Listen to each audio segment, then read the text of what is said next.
साहित्य निधि में सुनिए हिंदी साहित्य के प्रसिद्ध एवं प्रतिष्ठित लेखक भगवान दास मोरवाल का लिखा हुआ उपन्यास शकुंतला। शकुंतला उपन्यास देश के शीर्ष विश्वविद्यालयों के पाठ्यक्रम में शामिल है। भारतीय समाज में बेटी को पराया धन माना जाता है। ऐसा पराया धन जिसे विवाह के समय वधू के रूप में उसे वर रूपी लगभग एक अपरिचित व्यक्ति को दान स्वरूप सौंप दिया जाता है। मगर हम भूल जाते हैं कि दान बेटी का नहीं, धन या पशुओं का किया जाता है। बेटी को तो सिर्फ अपने घर से उसके नए जीवन के लिए विदा किया जाता है।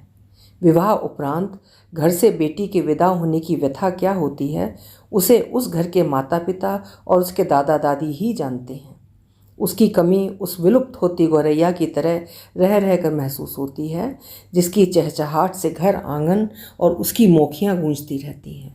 इसीलिए बेटियां तो उस ठंडे झोंके की तरह होती हैं जो अपने माता पिता पर किसी भी तरह के दुख या संकट आने की स्थिति में सबसे अधिक सुकून भरा सहारा प्रदान करती हैं।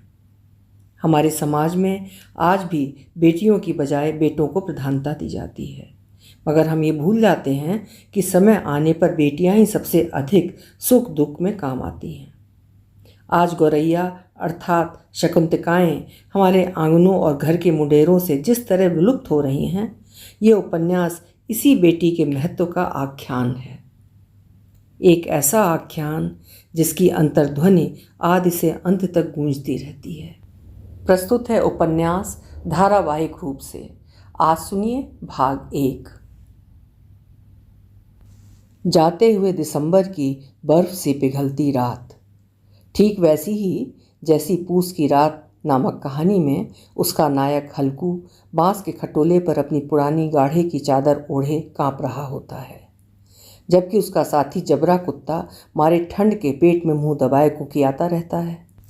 इन दोनों रातों में अंतर है तो केवल इतना कि जहां हल्कू और उसका जबरा दोनों तारों से पटे खुले आकाश से बरसती ओस भरी सर्दी में रात भर करवटें बदलते रहते हैं, वहीं अलग अलग जगहों से विस्थापित होकर आए इस पुनर्वासित कॉलोनी के लोग अपनी अपनी रजाई में गहरी नींद ले रहे होते हैं। देश के दूसरे शहरों की तरह ये कॉलोनी भी विविधता में एकता की मिसाल लिए छोटा सा एक ऐसा टापू है जहां सब एक दूसरे के सुख दुख में बराबर के भागीदार होते हैं। ऐसी ही पूस की रात का तीसरा पहर, वो पहर जब आदमी तो आदमी सारे देवी देवता तक कच्ची नींद में सो रहे होते हैं। अचानक गली में बज उठी थाली की खनक सुनकर गहरी नींद में सो रही भगवती की आंखें खुल गईं। बराबर में बिछी चारपाई पर बेसुरे खर्राटे ले रहे दशरथ की नींद भी थाली की आवाज़ सुनकर उचट गई। लगता है उग्रसेन के घर में एक और आ गया, करवट लेते हुए दशरथ ने भगवती को सुनाते हुए कहा। लग तो ऐसा ही रहा है। इतना कहकर भगवती एक गहरी लंबी सांस लेते हुए जैसे खुद से कहती है, ऊपर वाला भी उसे ही देता जाता है जिसके पहले से एक नहीं कई कई हैं। पता नहीं ये हमारी कब सुनेगा। सब नसीब के खेल हैं, इसके आगे किसी की भी नहीं चलती, चल सो जा। हे राम। इतना कह भगवती फिर से कुनमुनाती हुई अपनी रजाई में दुबक गई। जब तक भगवती को नींद नहीं आई, रह रहकर थाली की खनक उसके कानों में गूंजती रही। हालांकि थाली का बजना अब बंद हो चुका है, फिर भी ऐसा लग रहा है जैसे बाहर खंभे पर झूलते बल्ब की रोशनी में उसकी खनक अब भी धीरे धीरे गूंज रही है। सवेरे ये खबर चारों तरफ आग की तरह फैल गई। हालांकि आधे से ज़्यादा मोहल्ले को इसका अनुमान रात को ही लग गया था। थाली तो केवल मुनादी के लिए बजी थी, पुष्टि तो इसकी अब हुई है। बहू, देखना कौन है? सवेरे सवेरे दरवाजे पर पड़ी दस्तक को सुन भगवती ने आवाज़ देते हुए कहा। सास की टेर सुनकर रेवती दरवाजे की ओर बढ़ गई। चाची जी प्रणाम। दरवाज़ा खोलते हुए रेवती ने झुकते हुए अभिवादन किया। कौन है बहू?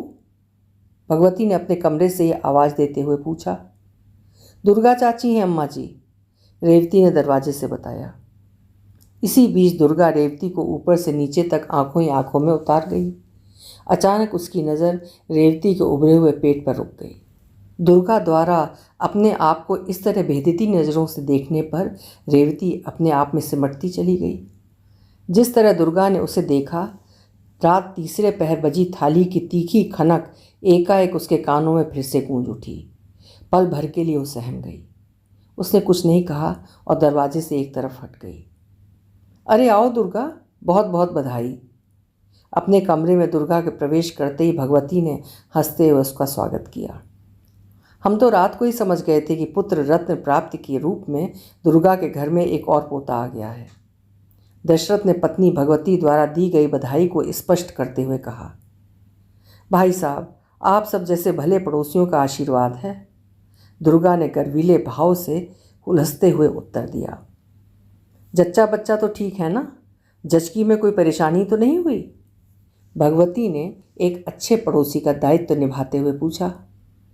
अस्पताल में कैसी परेशानी? दुर्गा ने बताया। हाँ, ये बात तो है। वैसे भी आजकल घर में कौन जचकी कराता है? वो जमाना गया जब दाइयों को ढूंढते फिरते थे। लो, पहले मुंह मीठा करो। ये गपड़ चौथ तो चलती रहेगी। इतना कहकर दुर्गा ने धोती के पल्लू में छिपा हुआ थाल बाहर निकाला। उसमें रखे लड्डुओं में से 4 लड्डू भगवती की तरफ बढ़ा दिए। वैसे तो दुर्गा दूसरे पड़ोसियों को 2-2 लड्डू बांट कर आई है, लेकिन सालों से हर दुख सुख में काम आने वाले भगवती के परिवार से दुर्गा का कुछ अलग ही तरह का रिश्ता है। इसी रिश्ते या कहिए आत्मीयता के चलते एक परंपरा बन गई है कि दोनों परिवार एक दूसरे को विशेष दर्जा देते हैं। कहते हैं ना कि एक अच्छा पड़ोसी उसी को नसीब होता है जिसने पिछले जन्म में मोती दान किए हों। जिस समय भगवती दुर्गा से लड्डू ग्रहण कर रही थी, उसी समय रेवती नल से पानी भरने के बाद दरवाजे के सामने से गुजर रही थी कि कानों में सास के शब्द पड़े। रेवती वहीं ठिठक गई। देखो इस बार क्या होता है, भगवती ने गहरी सांस लेते हुए कहा। मेरा पक्का यकीन है भगवती कि इस बार तुम्हारे घर में लड़के की ही किलकारियां गूंजेंगी। दुर्गा ने पूरे आत्मविश्वास के साथ दिलासा दी। अगर इस बार भी ना हुआ ना, हम तो जीते जी मर जाएंगे। पहले से 2-2 लड़कियों को देखकर मेरे तो हाथ पांव फूले जाते हैं। भगवती ठंडी सांस लेते हुए बोली। सास की बात सुन रेवती का हाथ धीरे से अपने उभरे हुए पेट पर जा टिका। देख लेना, लड़का ना हुआ तो मेरा नाम बदल देना। बहन, तू इतने यकीन के साथ ये बात कैसे कह रही है? भगवती ने दुर्गा की आंखों में उतरते हुए पूछा। अपने मोहल्ले में हमारे घर में चौथा लड़का है। सब कह रही हैं कि इस बार सबके लड़के ही होंगे। दुर्गा बहन, तेरे मुंह में घी शक्कर। अगर ऐसा हो गया ना तो तूने तो गली में थाली बजाई थी, मैं छत पर चढ़कर बजाऊंगी। कहते कहते भगवती की आंखें चमक उठीं। सास के शब्दों को सुन पल भर के लिए खून की कमी से जूझ रही रेवती की देह इस कल्पना भर से बांस की खपच्ची से लरजती चली गई कि और अगर इस बार भी। इससे पहले कि वो वहाँ से हटती, उसके कानों में एकाएक जैसे उबलती हुई कोई बूंद टपकी हो। वैसे एक बात कहूँ, मेरी मानो तो एक बार किसी डॉक्टर को दिखा भी लो। बिना मतलब क्या फ़ायदा खतरा मोल लेने से। दुर्गा की सलाह सुन रेवती का जिस्म अचानक ठंडा पड़ता चला गया। वो समझ गई कि दुर्गा का इशारा किस खतरे की तरफ है। दिखा तो तब ले जब कोई मरा डॉक्टर तैयार हो। वैसे बात की थी एक आध से, सब बोले कि माताजी क्या जेल भिजवाने का इरादा है हमें, इसलिए कहीं लाने ले जाने का कोई फ़ायदा नहीं। मारे निराशा के भगवती की आवाज़ डूबती चली गई। वैसे कौन सा महीना है? तीसरा ख़त्म होने को है। हाँ, फिर तो कोई फ़ायदा नहीं। दुर्गा ने विषय पर पर्दा डालते हुए कहा। जो होगा देखा जाएगा। किस्मत में जो लिखा है उसे तो कोई मिटाने से रहा। भगवती ने पिछली बार की तरह एक बार फिर नियति का सहारा लिया और एक लंबी आवाज़ दी। गार्गी। हाँ अम्मा। भगवती की आवाज़ सुन छोटी पोती गार्गी ने आकर पूछा। ले, ये लड्डू ले जा और अपनी चाची को दे देना। अम्मा, इन्हें कौन लाया? तेरी दुर्गा अम्मा लाई है। दुर्गा अम्मा लाई है, पर किस लिए? ये फिर से जो अम्मा बन गई है। तो क्या इनके घर में फिर से नया भैया आ गया है? गार्गी समझ गई कि दुर्गा अम्मा के घर से अक्सर तभी सवेरे सवेरे लड्डू आते हैं जब इनके यहाँ कोई नया भैया आता है। हाँ, इनके छोटे लड़के अभय के हुआ है। अम्मा, अभय अंकल के नहीं, आंटी के हुआ होगा। कहीं अंकल के भी बच्चा होता है? अब तू चुप भी करेगी या मुझसे मार खाएगी? अरे भाई, इसे क्यों डांट रही है सवेरे सवेरे? टॉयलेट से वापस आते दशरथ ने पूछा। दादाजी, ये बताओ, कहीं अंकल के भी लड़का होता है? वो तो आंटी के हुआ होगा। बेटा, हुआ तो तेरी आंटी के ही है, पर ऐसा कहते हैं। दशरथ ने मासूम गार्गी की जिज्ञासा शांत करने की कोशिश की। भगवती ने दादा पोती के बीच किसी तरह का हस्तक्षेप नहीं किया। वो तो पता नहीं कल्पनाओं की किन कंदराओं में उतर गई। जाते हुए दिसंबर की कुनमुनाती सुबह के ठंडे उजास में रह रहकर उसके कानों में तो बारीक किलकारियां जैसे सरसराने लगीं। कुछ पल के बाद वो उनसे बाहर आई तो पाया गार्गी अब उसके पास नहीं है। भगवती, और तेरी छोटी बहू के यहाँ से खुशखबरी कब आने वाली है? गार्गी के जाते ही दुर्गा ने पूछा। अभी तो कुछ भी आसार नहीं है। सारे डॉक्टर हकीमों को दिखा लिया, पर कहीं कुछ बात नहीं बन रही है। भगवती ने निराश होते हुए कहा। देर सवेर सब हो जाएगा, दुर्गा ने तसल्ली देते हुए कहा। कब हो जाएगा? 6 साल तो हो गए हैं। पता नहीं क्यों मुझे तो उम्मीद सी खत्म होती नजर आ रही है। ऐसी बात ना कह भगवती।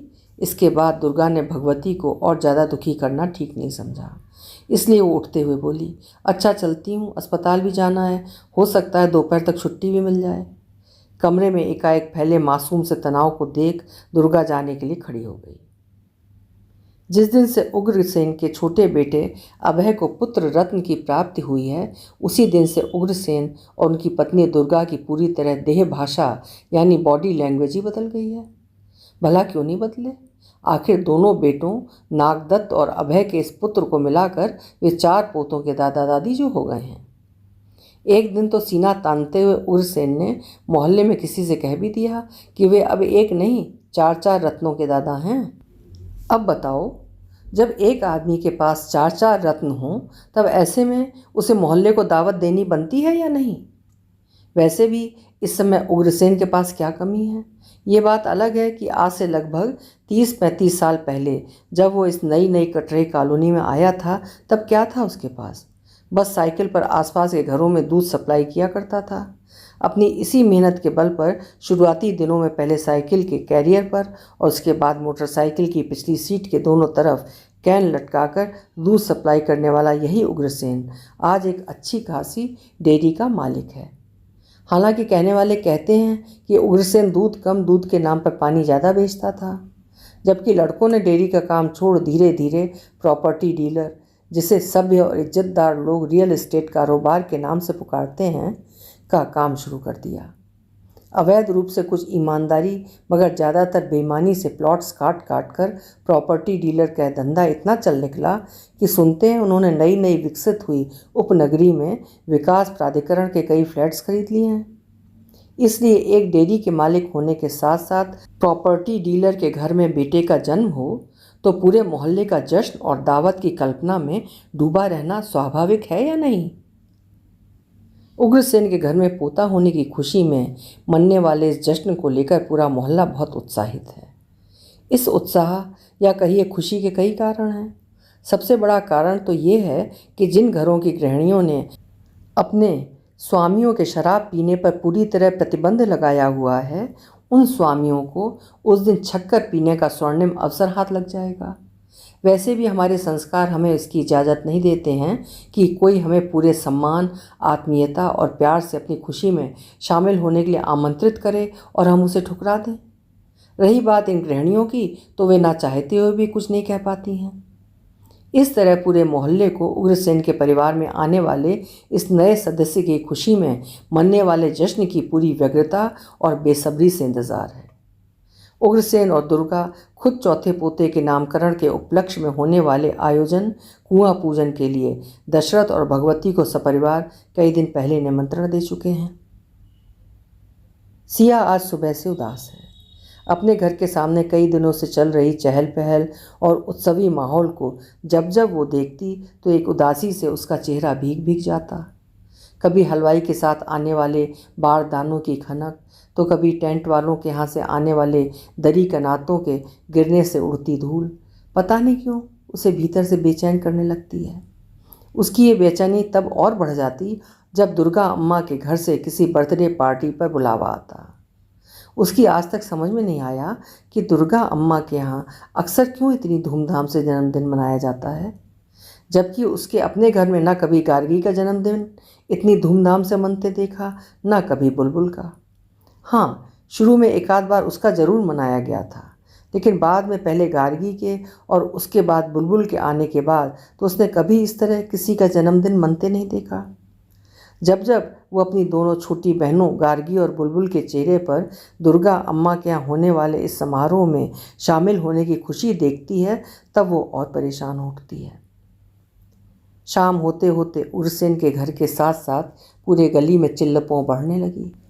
पिछले 3 पोतों की तरह इस बार भी चौथे पोते के आगमन की खुशी में उग्रसेन ने दिल खोल कर खर्चा किया। छत के ऊपर कुछ खास अतिथियों सहित उन लोगों के लिए विशेष व्यवस्था की गई जिनकी गृहस्वामिनियों ने सत्संग के चलते गुरु लिया हुआ है। अर्ध शहरी और लगभग पूरी तरह शहरी हो गए हमारे परिवारों को सुधारने में इस सत्संगों की बहुत बड़ी भूमिका रही है। आधुनिक समाज के इस पाखंडी नवजागरण की सबसे बड़ी भूमिका ये है कि परिवार के किसी पुरुष को नशा से मुक्ति दिलानी है तो उस घर की एक महिला को किसी सत्संग में भेजना शुरू कर दो। देखते देखते वो घर स्वर्ग बन जाएगा। इस देश में डेरों और आध्यात्मिक गुरुओं के फलने फूलने के बड़े कारणों में एक हमारे ये अनियंत्रित शराबी पुरुष भी हैं।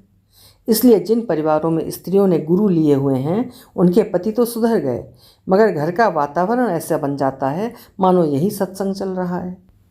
इसी नवजागरण अर्थात सत्संग का मान रखते हुए खुली छत के ऊपर जहाँ कुछ विशेष अतिथियों के लिए व्यवस्था की गई है, वहीं एक तरफ डीजे भी लगा दिया गया है। रात जैसे जैसे गहराने लगी, लोग दावत उड़ाने के बाद अपने अपने घर जाने लगे। देखते देखते बड़ी बेसब्री से खुली छत पर इंतज़ार कर रहा डीजे अपनी असली भूमिका में आ गया। दशरथ और भगवती ने सोने का बहुत प्रयास किया, लेकिन डीजे के कान फाड़ू कर्कश शोर के चलते सारे प्रयास विफल हो गए। वैसे तो इस देश में रात 10 बजे के बाद सार्वजनिक रूप से लाउड स्पीकर या डीजे पर बजने पर प्रतिबंध है, लेकिन हमारे देश के कानून और इसे लागू करने वाली व्यवस्था इतने उदार और संस्कृति पोषक हैं कि वे किसी की भावनाओं को आसानी से आहत नहीं होने देते हैं। इसलिए वे तब तक दहाड़ते रहते हैं जब तक कोई दुखी होकर इनकी कोई शिकायत नहीं कर देता। मगर सवाल ये है कि इस संस्कृति पोषक उदारता से पंगा ले कौन? समाज को सही रास्ता दिखाने का जोखिम अर्थात रिस्क ले कौन? क्योंकि अवसर मिलने पर हम सब, चाहे शिक्षित हों या अशिक्षित, अमीर हों या गरीब, इस संस्कृति पोषक उदारता का लाभ लेने से नहीं चूकते हैं। दशरथ नींद आने के बावजूद चारपाई पर उठकर बैठ गया। उसने घड़ी देखी तो पाया अभी 10:30 ही बजे हैं, यानी अभी इस डीजे के कम से कम 1 घंटा से पहले शांत होने की कोई उम्मीद नहीं है। पता नहीं ये लोड स्पीकर कब बंद होगा। भगवती ने करवट लेते हुए दशरथ की नाउम्मीदी को बढ़ाते हुए कहा, जब किसी के यहाँ लड़का होता है तो इन बड़े बूढ़ों और हारी बीमारी वालों का जीना हराम हो जाता है। ठीक है, खुशी मनाओ, पर यह क्या बात हुई कि देर रात तक इसे बजवाते रहो? ये नहीं है कि इसे थोड़ी कम आवाज़ में ही बजवा लें। भगवती दशरथ से सहमत होते हुए बोली, अगर इसे कम आवाज़ में बजवा लिया तो लोगों को कैसे पता चलेगा कि फला के यहाँ लड़का हुआ है? दशरथ ने हंसते हुए कहा, चलो सो जाओ, जब बंद होना होगा हो जाएगा। इतना कह भगवती एक बार फिर सोने की कोशिश करने लगी। थोड़ी देर बाद पहले से कई बार बच्चों का 2 घूंट पिला दे साकिया के बोल कानों में एक बार फिर से पड़े ही थे कि अचानक डीजे बीच में खामोश हो गया। इसके बाद वो देर तक नहीं बजा। लगता है हमारा बंद हो गया। भगवती ने राहत की सांस ली। लगता तो है। इसके बाद सचमुच डीजे की कर्कश आवाज़ नहीं सुनाई दी। फिर तो उन लोगों को ऐसी नींद आई कि कब दिन निकल आया उन्हें पता ही नहीं चला। एक पड़ोसी होने के नाते ये जानने के लिए कि रात को सब ठीक से निपट गया, सवेरे सवेरे दशरथ उग्रसेन की तरफ चला गया। वहाँ जाकर देखा तो पाया कि उग्रसेन, उसके दोनों बेटों और कुछ रिश्तेदारों के बीच किसी गंभीर विषय पर चर्चा चल रही है। दशरथ चल रही इस बातचीत को ध्यान से सुनने लगा। बस एक बार ये पता चल जाए कि फ़ोन किया किसने, फिर देखना मैं उसकी क्या गत बनाता हूँ। उग्रसेन के छोटे लड़के अभय के मुंह से गुस्से में फुफकारते हुए ये सुना तो एक पल के लिए उसकी समझ में नहीं आया कि आखिर रात को ऐसा क्या हुआ जिसका इन्हें पता नहीं चला। पता नहीं अभय किस फ़ोन की बात कर रहा है। नागदत्त और अभय जिस तरह गुस्से में हैं उसे देखकर दशरथ की पूछने की हिम्मत नहीं हुई, बस चुपचाप पहले से चल रही बातचीत को सुनता रहा। काफ़ी देर बाद उसके हाथ इस गुस्से का वो सूत्र पकड़ में आया जिसकी वजह से उग्रसेन और उसके दोनों बेटे आपे से बाहर हुए जा रहे थे।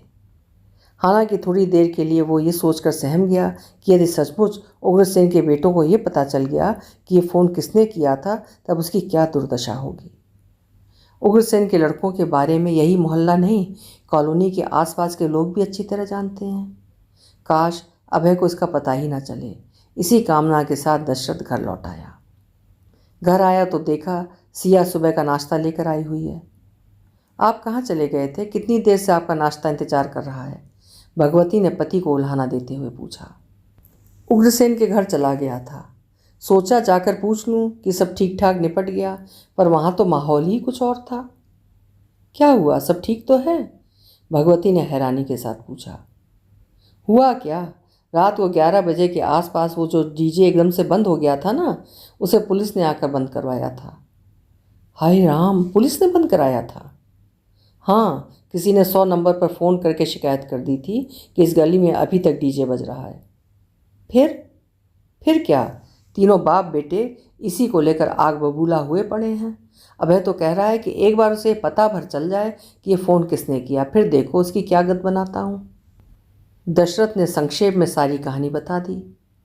इसमें आग बबूला होने की क्या बात है? कायदे कानून भी तो कोई चीज़ होती है। वो बात तो ठीक है, पर कायदे कानून को मानता कौन है? फिर रात को क्यों मान गए? रात सोने के लिए होती है या हुड़दंग के लिए होती है? काफ़ी देर से अपने दादा दादी के बीच चल रहे संवाद को चुपचाप सुन रही सिया ने पहली बार हस्तक्षेप किया। चल छोड़ो, हमें क्या, फ़ोन करने वाला जाने और ये उग्रसेन जाने। ला, क्या लाइए नाश्ते में? विषय को विराम देते हुए दशरथ ने अपनी पोती सिया से पूछा। सिया ने नाश्ते की थाली दशरथ की तरफ बढ़ा दी। दशरथ ने मुंह में अभी पहला ग्लास डाला ही था कि सिया मुस्कुराते हुए बोली, दादाजी एक बात बताऊं? हाँ बोल, दशरथ ने पोती की तरफ बिना देखे कहा। रात को 100 नंबर पर मैंने फ़ोन किया था। क्या? पोती के इस रहस्योद्घाटन पर दशरथ और भगवती दोनों के मुंह से एक साथ निकला। दशरथ के तो हलक में जैसे निवाला अटक गया। हाँ मैंने किया था। सिया की मुस्कान और गहरी हो गई। ये लड़कियां तो हमें किसी दिन मरवा के मानेंगी। भगवती के चेहरे पर हवाइयाँ उड़ने लगी। बेवकूफ़ लड़की, तूने ये क्या किया? अगर नागदत्त को पता चल गया तो बेमतलब एक ही मोहल्ले में बैरकसी हो जाएगी, दशरथ ने चिंतित होते हुए कहा। फिर और क्या करती दादाजी, डीजे के शोर से आप तो परेशान हो ही रहे थे, मैं और गार्गी भी डिस्टर्ब हो रही थी। एक तो हमारे बोर्ड के एग्ज़ाम और ऊपर से शोर। तो एक रात में तुम दोनों कौन सी जज बन जाओगी? भगवती पोती को डांटते हुए बोली। अम्मा, बात एक रात की नहीं है, कानून भी तो कोई चीज़ होती है। क्या कानून का सारा ठेका तुमने ले रखा है और नहीं है इस मोहल्ले में कोई? हमें औरों से कोई मतलब नहीं है, हम अपनी बात कर रही हैं। कोई बात नहीं, अब कर दिया तो कर दिया, आगे से ध्यान रखना। और हाँ, इसका किसी को पता नहीं चलना चाहिए कि पुलिस को हमारे यहाँ से किसी ने फ़ोन किया था। दशरथ ने सिया समेत पत्नी भगवती को चेताते हुए विषय पर विराम लगा दिया। आपने इन्हें सिर पर चढ़ा रखा है, लड़कियां हैं तो लड़कियों की तरह रहें। अम्मा, आपको कितनी बार कहा है कि बार बार ये लड़कियां लड़कियां मत कहा करो। सिया का चेहरा इस बार खिंचता चला गया। लड़कियां नहीं तो क्या लड़का कहूँ? क्यों बेमतलब बच्ची को धमका रही है? अब समझा दिया है तो आगे से ऐसा काम नहीं करेंगी, भगवती को रोकते हुए दशरथ बोला। आपको पता नहीं है उग्रसेन के लड़कों का स्वभाव। गली मोहल्ले की जरा भी लिहाज नहीं है इन्हें। उग्रसेन के तो थोड़ी बहुत शर्म भी है, पर इसकी औलाद बड़ी निकम्मी है, और इनके वो रतन, वे इनसे भी 2 कदम आगे हैं। भगवती ने अंततः अपना डर व्यक्त कर ही दिया। दशरथ कुछ नहीं बोला। शायद भगवती ठीक कह रही है। उसने धीरे से आंखों में सिया को न जाने क्या इशारा किया कि सिया वहाँ से चली गई। सिया के जाते ही दशरथ पत्नी को समझाने लगा। वैसे एक बात तो है, अगर रात को हमारी सिया 100 नंबर पर फ़ोन नहीं करती तो पता नहीं ये डीजे कब तक चिंघाड़ता रहता। मारे शोर के मेरा तो सिर ही फटा जा रहा था। आपकी क्या मेरी भी बुरी हालत थी? कुछ नहीं होगा, बिना मतलब टेंशन मत ले। और हाँ, इन्हें ये लड़की लड़की कहकर मत चिढ़ाया कर। मुझे भी कोई शौक़ नहीं है, पर इन्हें यह याद दिलाना भी तो ज़रूरी है कि अपनी हदों में रहना सीखो।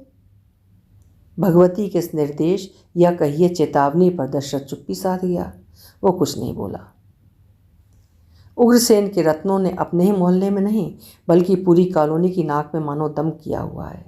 जब तक बात आपस में छोटी मोटी मारपीट तक सीमित थी तब तक ठीक था, मगर अब बात उससे भी आगे बढ़ने लगी है।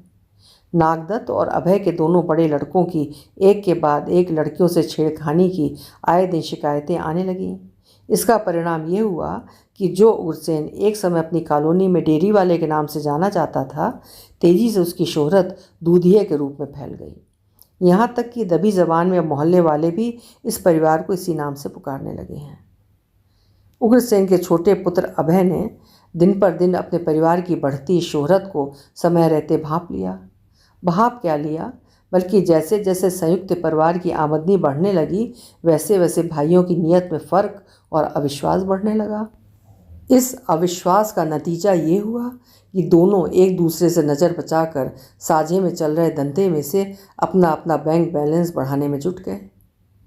अभय को शायद इन परिस्थितियों का पहले से आभास था, इसलिए उसने समझदारी दिखाते हुए समय पर कदम उठाया और चुपचाप अपने परिवार के साथ नई नई बनी एक सोसाइटी में आ गया। कुछ दिन पहले जिस पोते के पैदा होने की खुशी में उग्रसेन ने पूरे मोहल्ले को दावत दी थी, उसी पोते को अपने मुलायम और नर्म हाथों से पलने से दूर होता देख दुर्गा का कलेजा मुंह को आने लगा। कहते हैं कि मूल से अधिक ब्याज प्यारा होता है। इसका जीता जागता उदाहरण पूरे मोहल्ले ने उस दिन देखा जिस दिन अभय अपने परिवार के साथ अपने दूसरे परिवार को छोड़कर जा रहा था। अपनी गोद से पोते को देते हुए दुर्गा की हिलकियां बंध गईं। एक खाते पीते खुशहाल संयुक्त परिवार में ये पहली दरार थी, जिसका गवाह लगभग पूरा मोहल्ला बना। उस दिन उग्रसेन के परिवार में पहली बार सन्नाटा देखा गया। उस दिन के बाद लोगों ने देखा कि उग्रसेन अब कुछ उदास सा रहने लगा है। गली पहले की अपेक्षा कुछ शांत रहने लगी है। पिछले कुछ दिनों से शांत रहने वाली गली की कुनमुनाती सुबह अचानक जैसे गौरैया के नाद से कूक उठी। चिरपरिचितों द्वारा शुभकामनाएं और आशीष देने वालों का दशरथ के घर तांता लग गया। बस इस मोहल्ले का एक घर है जहां इस कदर सन्नाटा छाया हुआ है कि इससे उसकी दीवारें भी सहम गई हैं।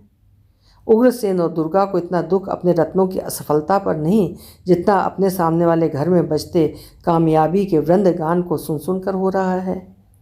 हमारे समाज की एक कटु सच्चाई ये भी है कि इतने दुखी हम अपने दुखों से नहीं होते हैं जितना दूसरे को खुश देखकर होते हैं। ईर्ष्या हमारी धमनियों में उस गाढ़े रक्त की तरह समा गई है जिसने हमारा सांस लेना दूभर कर दिया है। पड़ोस का मामला है, कहीं वे ये ना समझ बैठें कि उनकी इस असफलता से वे खुश नहीं हैं। इसलिए न चाहते हुए दुर्गा बेमन से उठी। उग्रसेन निवास का गेट खोला और लगभग थके हुए कदमों के साथ भगवती के घर की ओर चल दी। हालांकि उसके उग्रसेन निवास से भगवती का घर महज कुछ कदम दूर है, लेकिन यही कुछ कदम की दूरी उसे मीलों लंबी लगने लगी। पहले से खुले दरवाजे और अंदर से आती खिलखिलाहटों को अनसुना कर वो अंदर प्रवेश कर गई। दुर्गा को देखते ही सिया तेजी से उसकी तरफ आई और पांवों को छूने लगी। जीती रहे, बहुत बहुत बधाई, दुर्गा ने सिया को आशीष देते हुए कहा। मारे संकोच के सिया कुछ नहीं बोली। भगवती, मैं तो पहले ही कहती थी कि एक दिन तेरी ये पोतियां तुम्हारा नाम रोशन करेंगी। दुर्गा के ये कहने पर भगवती याद करने लगी कि उसने उससे ऐसा कब कहा था। भगवती देर तक याद करने की कोशिश करती रही, मगर उसे कुछ याद नहीं आया। इसी बीच अचानक जैसे उसे भी कुछ याद आ गया। दुर्गा, तेरे 2 पोते भी तो 12वीं में पढ़ते हैं, उनके रिजल्ट का क्या हुआ? हाँ चाची जी, आपके रोहन और अमित का भी तो रिजल्ट आ गया है। रेवती ने अपनी सास भगवती की जिज्ञासा में अपनी जिज्ञासा मिलाते हुए कहा। दुर्गा इसी बात से डर रही थी और इसीलिए वो यहाँ आने में हिचकिचा रही थी। ये तो पड़ोस का मामला है जो वो सिया को बधाई देने आ गई, वरना उसका मन कहाँ कर रहा था यहाँ आने का। अब इन दोनों सास बहू ने सबके सामने पूछा है तो जवाब देना ही पड़ेगा। हुआ क्या, बस जैसे तैसे पास हो गए हैं, बेमन से दुर्गा ने जवाब दिया। फिर भी कितने नंबर आए हैं? नंबरों का तो मुझे नहीं पता, बस इतना पता है कि वे पास हो गए हैं। रेवती समझ गई कि दुर्गा चाची बताना नहीं चाहती हैं। सिया बेटी, अब आगे क्या करने का इरादा है? दुर्गा ने तुरंत बात बदलते हुए पूछा। अम्मा, LLB करूँगी। ललबी? ये कौन सा कोरस है बहू? दुर्गा ने सिया के बजाय उसकी माँ रेवती से पूछा। चाची जी, इसे करने से वकील बना जाता है। अच्छा, तो तुम इसे अब जज बनाओगी? दुर्गा ने व्यंग्य से कहा। इसकी यही जाने कि वो क्या बनेगी, भगवती ने हंसते हुए कहा। वैसे ये कोई डॉक्टरी वाक्टरी करती तो अच्छा रहता। हमारे सपूतों के तो नंबर ही नहीं आए, वरना उनके दादा उन्हें डॉक्टर बनाते। कहते हुए दुर्गा का चेहरा बुझता चला गया। कुछ देर बैठकर दुर्गा उठकर जाने लगी तो भगवती ने टोकते हुए कहा, बहू, तूने दुर्गा का मुंह तो मीठा कराया ही नहीं। बातों बातों में भूल गई मम्मी जी, अभी लाई। इतना कह रेवती रसोई में गई और लड्डुओं से भरा एक थाल ले आई। दुर्गा ने थाल में से 2 लड्डू लिए और घर लौट आई। इधर उग्रसेन के घर में जैसे मातम छा गया। अपने जिन रत्नों पर उग्रसेन और दुर्गा को बड़ा गर्व था, उनमें से आज 2 तो मामूली पत्थर साबित हो गए। नागदत्त और अभय का तुम्हारे गुस्से का और भी बुरा हाल था। इतने महंगे स्कूलों में पढ़ाने का आखिर क्या फ़ायदा हुआ? इनसे तो सरकारी स्कूल में पढ़ने वाली लड़कियां लाख दर्जे अच्छी निकली। अरे, सरकारी स्कूल में पढ़ने वालों के 92% और प्राइवेट स्कूल में पढ़ने वालों के बस 55%। अभय एक तरफ गुमसुम खड़े रोहन और अमित को सुनाते हुए बोला।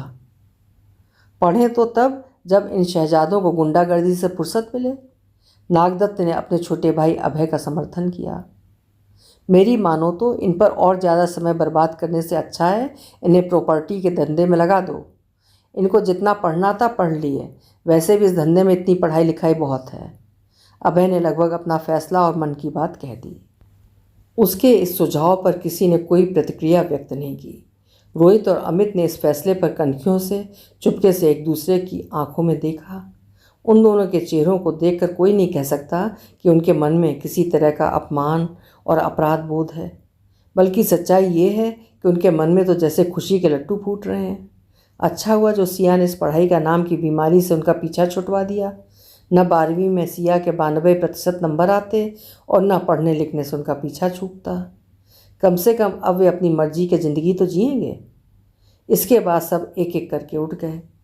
सबके इधर उधर हो जाने के बाद रोहित और अमित ने एक बार फिर आपस में एक दूसरे की तरफ देखा, एक गहरी मुक्ति भरी सांस ली और बेपरवाह महीन मुस्कान उछालते हुए घर से बाहर निकल गए।